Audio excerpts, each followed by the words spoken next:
Evet arkadaşlar, Vilnius'tan günaydın. Bugün benim Vilnius'ta ikinci günüm. Dün akşam Vilnius'ta yağmur vardı, yağmur yağmıştı. Bayağı çok yağmur yağmıştı. O yüzden dışarı çıkamadım. Hostelde kaldım, bu hostelde. Dün akşam İngiliz arkadaşla tanıştım, Litvanyalı arkadaşla tanıştım. Finlandiyalı ve Türk vardı burada. Bayağı sohbet ettik, muhabbet ettik. Güzel vakit geçirdik. Burası güzel bir hostel. Harika bir hostel. Ben burayı beğendim. Vilnius'a gelirseniz burayı seçmenizi, buraya gelmenizi, burayı seçmenizi tavsiye ediyorum. Burayı ortamı çok güzel. Ortamı güzel. Zaten orada bar var, kahve var, her şey var, kafe var, masalar var. Hostelin konforundan güzel. Booking.com'da 9 puan vermiş. Vilnius'ta en iyi hostelin burası. İkinci günde tam gezmeye çıkacaktım. Şimdi yağmur yağdı. Şimdi yağmur yağıyor. Haziran'ın sonunda.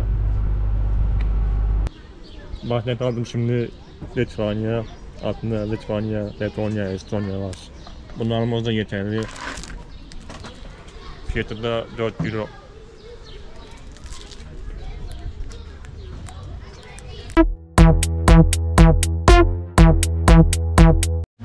Evet, şimdi markette geldim. Granola yiyeceğim. Yok, granola. 2 euro fiyatı. Burada kahvaltı yapacağım.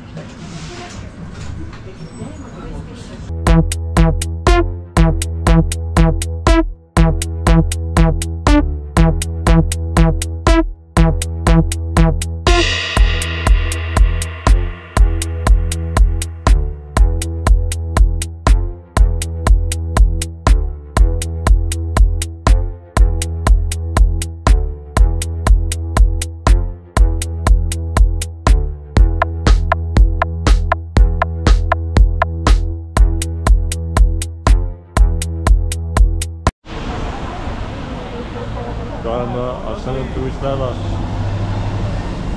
Reklam? Hong Kong. Hello Hong Kong. Türkiye. İstanbul. İstanbul. Very good. Very good. Hala yağmur yağıyor ya.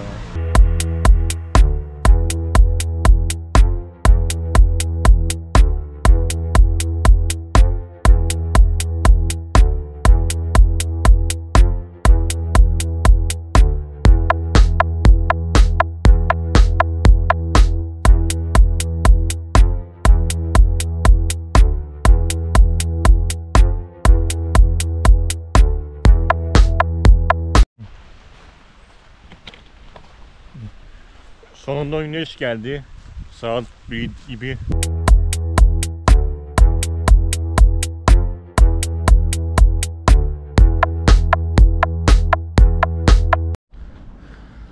Evet, geldi şimdi. The High of Three Crosses. 3 haç anıtı.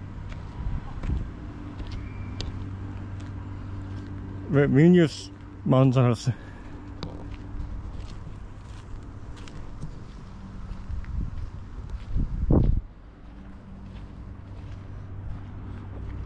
Orası da kale.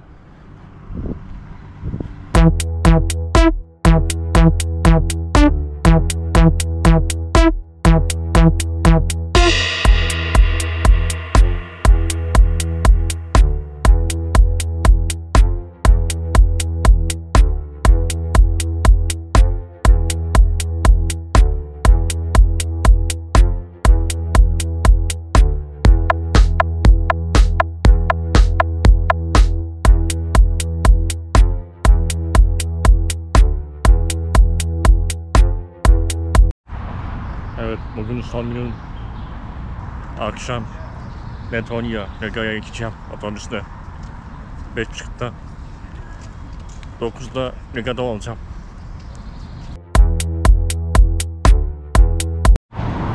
Süpermarketten gidelim. Protein bar alacağım, sağlıklı atışmamak için.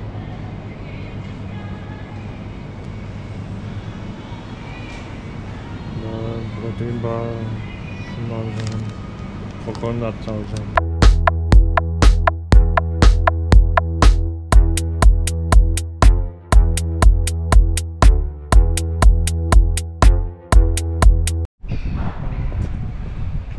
Evet, burası Huracan Coffee.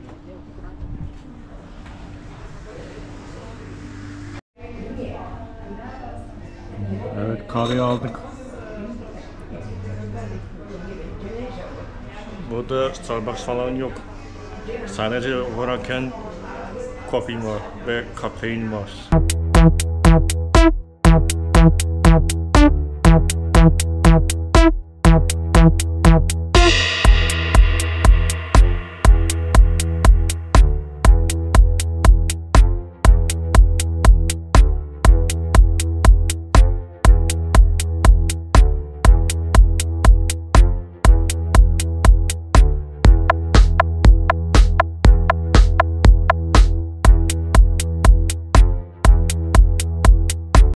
Evet, Litvanya Vilnius turunun sonuna geldik.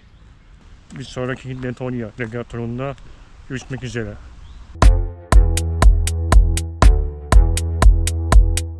Come to this hostel anytime. I recommend this hostel. And I recommend this hostel. Yes, anytime you can come here. This is a beautiful hostel. This is a beautiful hostel. Come Yes. here all the time, whenever you want to. All the time, of course. Whenever you are in Lithuania, welcome. Welcome. Thank you so much. Bye. Bye. Litvanya Vilnius'ta 1,5 ve 2 gün yeterli. Gezmek yeterli. Şehir merkezinin her tarafa yürüyerek gezersiniz. Otobüs, taksi hiç gerek yok. Bedava gezebilirsiniz şehir merkezinin etrafında.